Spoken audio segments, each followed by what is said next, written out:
এই দুনিয়ার পুরো জীবনটা এটা হচ্ছে লালসাময় একটা জীবন, লোভ, মরিচিকা, মায়াজাল। এই মায়াজালে আমরা আটকে আছি, ফলে মৃত্যুর কথা আমরা ভুলে গিয়েছি।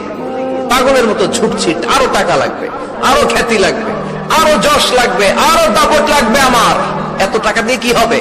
এত সম্পদ দিয়ে কি হবে? এত ব্যস্ততা দিয়ে কি হবে? তোমার স্টপ, থামুন, অনেক হয়েছে। আন্না, থামুন, take a rest, take a breath and think about death. Think that you have to go back to your Lord.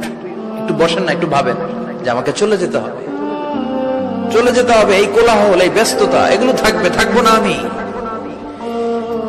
সাইয়েদনা Omar Faruk বলেছেন, মুতু ক্বাবলা আন তামুতু, মরার আগে একবার মরো। হাসিবু ক্বাবলা আন তুহাসাবু আলাইকুম, তোমার হিসাব নেওয়ার আগে তুমি একবার নিজের হিসাবটা করো না। কাগজ